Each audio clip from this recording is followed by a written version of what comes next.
cubanita. Bom, tu falou que faz 10 anos que tu já tá no Brasil, né? 10 anos, graças a Deus. E, cara, como é que foi essa saída de lá? Foi dramática? Foi como? Foi igual a maioria das saídas das famílias em Cuba, né? Separação familiar.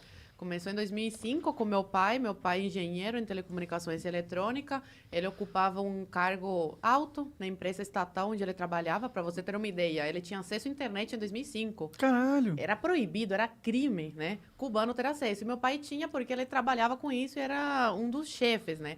Mas ao contrário do que todo mundo fala e acha, a gente não tinha uma vida de rico. Era uma vida menos miserável.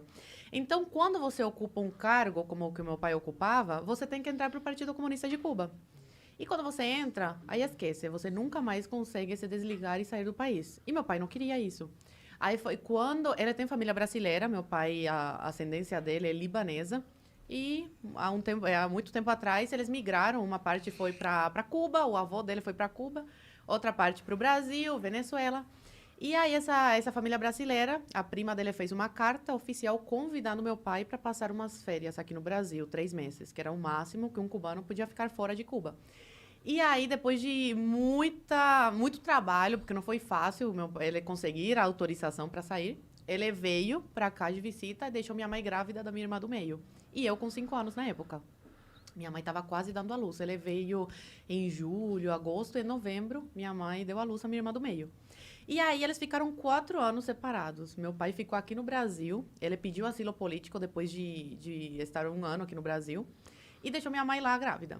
Aí depois de quase 4 anos, ele consegue tirar minha mãe de Cuba. Como que vocês se mantiveram sem ele lá durante 4 anos? Minha mãe, meu tio, irmão dela, mandava coisas para ela vender no mercado negro, roupa, essas coisas. Que o governo, ele finge que não vê essas coisas, mas ele sabe o que acontece. E é bom para eles porque faz essa economia de Cuba girar de alguma forma. Como que funciona esse mercado negro? Isso é interessante. Eu imaginei que existiria alguma coisa, né? Porque... Pessoas que têm família fora recebem roupas, sapatos. E é tranquilo deles receberem? Recebem pelo correio? Como que eles fazem isso? Sim, porque aí fica uma comissão com o governo cubano. Entendi. Entendeu? Eles sempre ganham de alguma forma. Entendi. Eles recebem para a pessoa passar esse pacote para dentro da ilha, entendeu? Entendi. Mas Ou pessoas que trabalham sei lá, onde tem carne, essas coisas, em indústria, roubam e vendem no mercado negro também. Entendeu? Entendi. Só que aí você não sabe a procedência, nada. A gente não sabia de onde saía o frango que minha avó, meu avô compravam para manter a gente em Cuba. Cara, isso é muito louco, porque assim, você tá me contando coisas que pra mim eram fábulas, sabe? Eu achava, eu sabia, quer dizer, já tinha escutado falar como era a vida lá, mas pelo que você tá me falando, uma cubana que viveu lá e que tem família lá, isso é assustador até. Mas tipo, não poder sair de Cuba.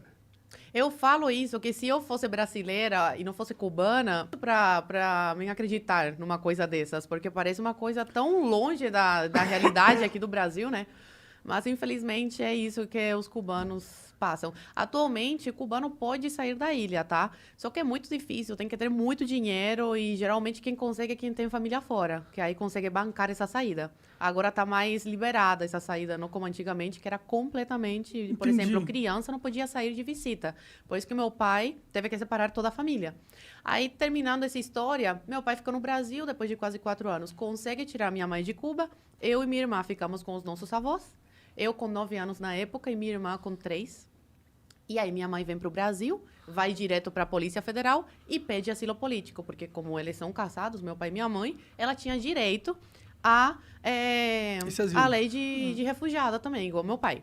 E aí minha mãe fica no Brasil, engravida nesse período, uma coisa de Deus, eu sou muito católica, acredito muito, e realmente foi uma coisa de Deus, porque meus pais estavam muito mal na época de dinheiro, assim, R$ 5 no bolso, por exemplo.